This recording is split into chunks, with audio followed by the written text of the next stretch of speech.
Salam, selamat pagi, selamat beraktivitas. Biarlah kiranya hari ini kita selalu diberkati oleh Tuhan kita Yesus Kristus. Kita baca dan kita renungkan kebenaran firman Tuhan terambil dari Mazmur 80 ayat 1-20. Untuk pemimpin biduan menurut lagu bunga bakung kesaksian Asaf. Mazmur. Hai gembala Israel, pasanglah telinga, engkau yang mengiring Yusuf sebagai kawan domba. Ya, engkau yang duduk di atas para kerub, tampil bersinar di depan Efraim dan Benyamin dan Manase. Bangkitlah keperkasaanmu dan datanglah untuk menyelamatkan kami. Ya Allah, pulihkanlah kami, buatlah wajah-Mu bersinar, maka kami akan selamat. Tuhan Allah semesta alam, berapa lama lagi murka-Mu menyala sekalipun umat-Mu berdoa? Engkau memberi mereka makan roti cucuran air mata, Engkau memberi mereka minum air mata berlimpah-limpah. Engkau membuat kami menjadi pokok pencederaan tetangga-tetangga kami, dan musuh-musuh kami mengolok-olok kami. Ya Allah semesta alam, pulihkanlah kami, buatlah wajah-Mu bersinar, maka kami akan selamat. Telah kuambil pohon anggur dari Mesir, telah Kau halau bangsa-bangsa, lalu Kau tanam pohon itu. Engkau telah menyediakan tempat bagi dia, maka berakar di dalam dan memenuhi negeri. Gunung-gunung terlindung oleh bayang-bayangnya, dan pohon-pohon aras Allah oleh cabang-cabangnya. Dijulurkannya ranting-rantingnya sampai ke laut, dan di pucuk-pucuknya sampai ke sungai Efrat. Mengapa engkau melanda temboknya, sehingga ia dipetik oleh setiap orang yang lewat? Babi hutan menggerogotinya, dan binatang-binatang di padang memakannya. Ya Allah semesta alam, kembalilah kiranya, pandanglah dari langit dan lihatlah, indahkanlah pohon anggur ini, batang yang ditanam oleh tangan kanan-Mu. Mereka telah membakar dari api dan menebangnya, biarlah mereka hilang lenyap oleh hardik wajah-Mu. Kiranya tangan-Mu melindungi orang yang di sebelah kanan-Mu, anak manusia yang telah Kau teguhkan bagi diri-Mu itu. Maka kami tidak akan menyimpan daripada-Mu. Biarkanlah kami hidup, maka kami akan menyerukan nama-Mu. Ya Tuhan Allah semesta alam, pulihkanlah kami, buatlah wajah-Mu bersinar, maka kami selamat. Demikian juga kita melihat di Lukas 13. Pada waktu itu datanglah kepada Yesus beberapa orang membawa kabar tentang dirinya, tentang orang-orang Galilea yang darahnya dicampurkan Pilatus dengan darah korban yang mereka persembahkan.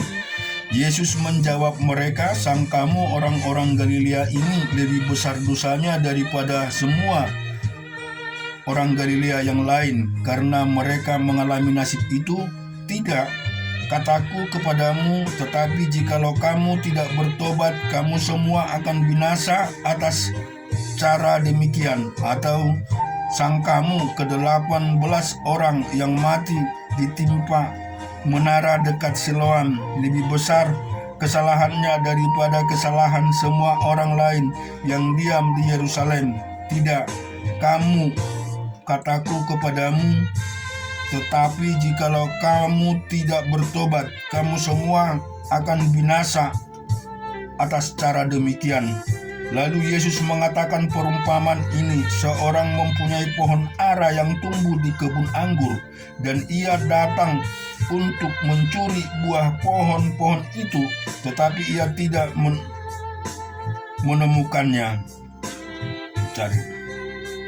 Lalu ia berkata kepada pengurus kebun anggur itu, sudah 3 tahun aku datang mencari buah pada pohon ara ini, dan aku tidak menemukannya. Tebanglah pohon ini, untuk apa ia hidup di tanah ini dengan percuma? Jawab orang itu, Tuan, biarkanlah dia tumbuh, tahun ini lagi, aku akan mencangkul tanah sekelilingnya dan memberi pupuk kepadanya. Mungkin tahun depan ia berbuah, jikalau tidak, tebanglah dia. Pada suatu kali, Yesus sedang mengajar dalam salah satu rumah ibadat pada hari Sabat. Di situ ada seorang perempuan yang telah 18 tahun dirasuk roh sehingga ia sakit sampai bungkuk punggungnya dan tidak dapat berdiri lagi dengan tegak. Ketika Yesus melihat perempuan itu, ia memanggil dia dan berkata kepadanya, "Hai ibu, penyakitmu telah sembuh." Lalu ia meletakkan tangannya atas perempuan itu dan seketika itu juga berdirilah perempuan itu dan memuliakan Allah. Tetapi kepada kepala rumah ibadat gusar karena Yesus menyembuhkan orang pada hari Sabat. Lalu ia berkata kepada orang banyak, "Ada 6 hari untuk bekerja. Karena itu datanglah pada salah satu hari itu untuk disembuhkan dan jangan pada hari Sabat." Tetapi Tuhan menjawab dia katanya, "Hai orang-orang munafik, bukankah setiap orang di antaramu melepaskan lembunya dan keledainya pada hari Sabat dari kandangnya dan membawanya ke tempat minuman? Bukankah perempuan ini yang sudah 18 tahun diikat oleh iblis harus dilepaskan dari ikatannya itu karena ia adalah keturunan Abraham?" Dan waktu ia berkata demikian, semua lawannya merasa malu dan semua orang banyak bersukacita karena segala perkara mulai yang telah dilakukannya.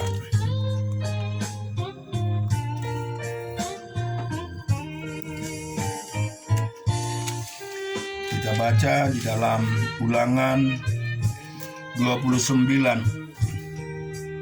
Inilah perkataan perjanjian yang diikat Musa dengan orang Israel di tanah Moab, supaya dengan perintah Tuhan selain perjanjian yang telah diikatnya dengan mereka di Gunung Horeb, Musa memanggil seluruh Israel berkumpul lalu berkata kepada mereka, "Sudah kamu lihat segala yang dilakukan Tuhan di tanah Mesir di depan matamu terhadap Firaun dan terhadap semua pegawainya dan terhadap seluruh negerinya.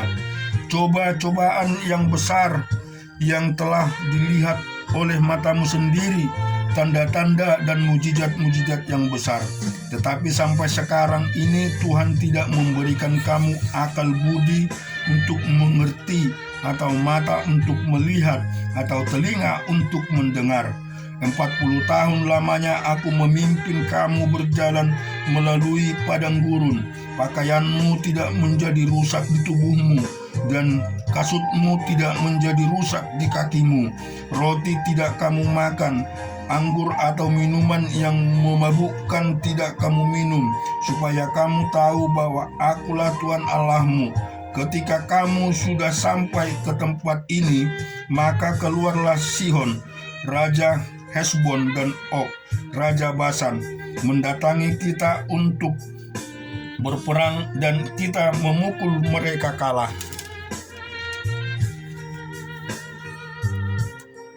Merebut negeri mereka dan memerintahkan kepada orang Ruben, kepada orang Gad, dan kepada suku Manase yang setengah itu menjadi milik pusaka mereka.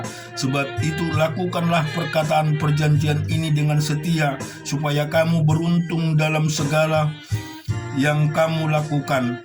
Kamu sekalian pada hari ini berdiri di depan Tuhan Allahmu, para kepala sukumu, para tua-tuamu, dan para pengatur pasukanmu, semua laki-laki di Israel, anak-anakmu, perempuan-perempuanmu, dan orang-orang asing dalam perkemahanmu, bahkan tukang-tukang belah kayu dan tukang-tukang timba air di antaramu, untuk masuk ke dalam perjanjian Tuhan Allahmu, yakni sumpah janjinya yang diikat Tuhan Allahmu dengan engkau pada hari ini, supaya ia mengangkat engkau sebagai umatnya pada hari ini dan supaya ia menjadi Allahmu seperti yang difirmankannya kepadamu dan seperti yang dijanjikannya dengan sumpah kepada nenek moyangmu, yakni kepada Abraham, Ishak dan Yakub. Bukan hanya dengan kamu saja aku mengikat perjanjian dan sumpah janji itu, tetapi dengan setiap orang yang ada di sini pada hari ini bersama-sama dengan kita yang berdiri di hadapan Tuhan Allahmu kita, dan juga dengan setia orang-orang yang tidak ada di sini pada hari ini bersama-sama dengan kita. Sebab kamu ini tahu bagaimana kita diam di tanah Mesir dan bagaimana kita berjalan dari tengah-tengah segala bangsa yang negerinya kamu lalui, dan kamu sudah melihat dewa kekejian dan berhala mereka, yakni kayu dan batu, emas dan perak itu yang ada terdapat pada mereka. Sebab itu janganlah di antaramu ada laki-laki atau perempuan, kaummu, keluarga atau suku yang hatinya pada hari ini berpaling meninggalkan Tuhan Allah kita untuk pergi berbakti kepada Allah bangsa-bangsa itu. Janganlah ia mengantarkanmu ada akar yang menghasilkan racun atau ipuh. Tetapi apabila seseorang pada waktu mendengar perkataan sumpah serapah ini menyangka dirinya tetap diberkati dengan kata aku akan selamat walaupun aku berlaku degil, dengan demikian dilenyapkannya baik tanah yang kekenangan maupun yang kekeringan. Amin. Kita baca di Amsal 19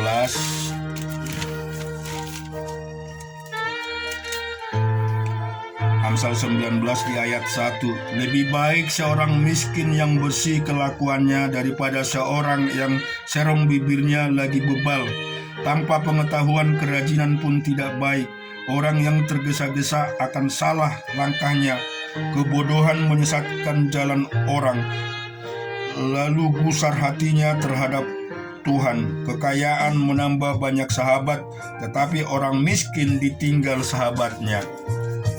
Saksi dusta tidak akan luput dari hukuman. Orang yang menyembur-nyemburkan kebohongan tidak akan terhindar. Banyak orang yang mengambil hati orang dermawan, setiap orang yang bersahabat dengan si pemberi. Orang miskin dibenci oleh semua saudaranya, apalagi sahabat-sahabatnya. Mereka menjauhi dia. Ia mengejar mereka, memanggil mereka, tetapi mereka tidak ada lagi. Siapa memperoleh akal budi, mengasihi dirinya. Siapa berpegang pada pengertian, mendapat kebahagiaan.